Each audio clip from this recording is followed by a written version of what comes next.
Élément suivant sur cette gestion de documents longs, c'est l'insertion d'organigrammes.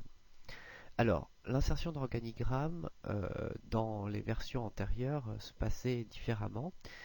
À présent, à partir de 2007, on a un nouvel élément qui fait son apparition dans l'onglet Insertion, qui est l'élément SmartArt. Alors, SmartArt ne permet pas que de faire des organigrammes, mais il permet notamment de faire des organigrammes.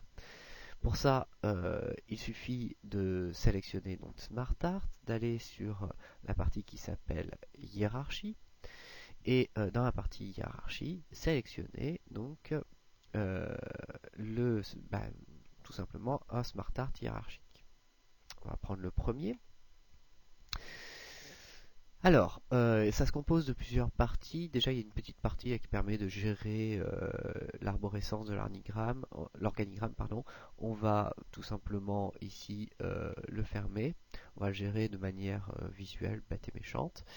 Alors l'idée, c'est extrêmement simple. On a des carrés. Ces carrés sont l'avantage, c'est qu'ils sont un petit peu dynamiques. Alors, ici, on va pouvoir rentrer donc dans un des carrés, par exemple, du texte. Euh, voilà.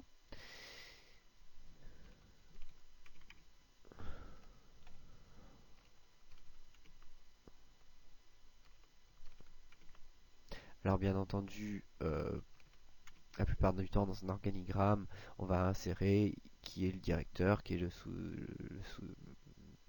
la personne qui est en dessous du directeur, les employés, etc., etc.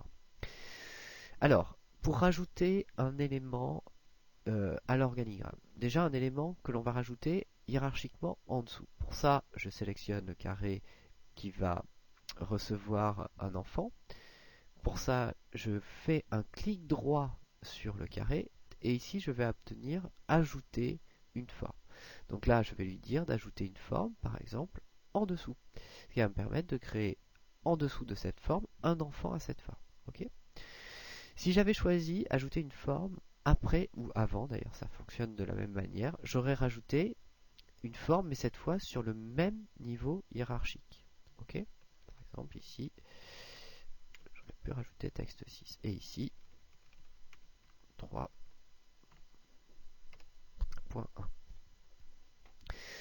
Si, cas particulier, si je viens rajouter ici une forme avant ou après ma première forme hiérarchique, cette forme va détacher du reste de mon graphique.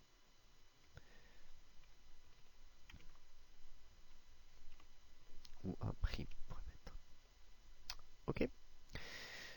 Si une forme ne me convient pas, par exemple mon texte de 5 ne va pas, je peux à tout moment le supprimer tout simplement en appuyant sur le bouton supprimer de mon clavier et cette forme disparaîtra de mon organigramme. Il y a possibilité aussi de pouvoir gérer la place hiérarchique d'un bloc dans mon organigramme grâce à ces éléments promouvoir ou abaisser qui permettent de gérer euh, le, le niveau hiérarchique d'une forme. Ces formes, bien entendu, peuvent être totalement reconfigurées visuellement. Vous avez déjà dans la partie outils SmartArt création une partie qui permet de remettre en forme sous différents styles notre organigramme. Deuxième possibilité, vous avez la possibilité de rajouter, de modifier les couleurs de votre organigramme. Ok. Et vous avez la possibilité de modifier carrément les inclinaisons, les visuels de vos organigrammes.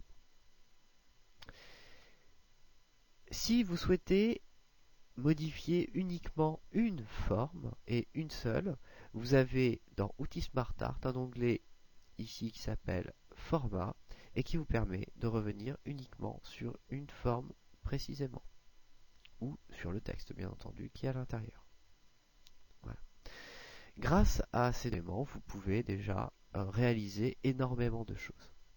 Néanmoins, il existe des cas particuliers où l'on a besoin, dans un organigramme, de relier des formes qui ne sont pas reliées.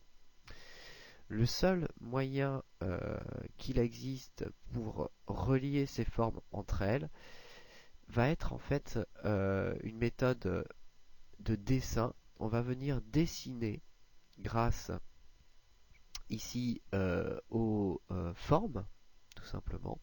On va venir dessiner les traits, les éléments qui manquent à mon organigramme. Bien entendu, il faudra toujours revenir sur l'aspect visuel de ces traits pour qu'ils soient en adéquation avec le reste de l'organigramme. Grâce à ça, vous allez pouvoir créer comme ceci des organigrammes hiérarchiques complexes.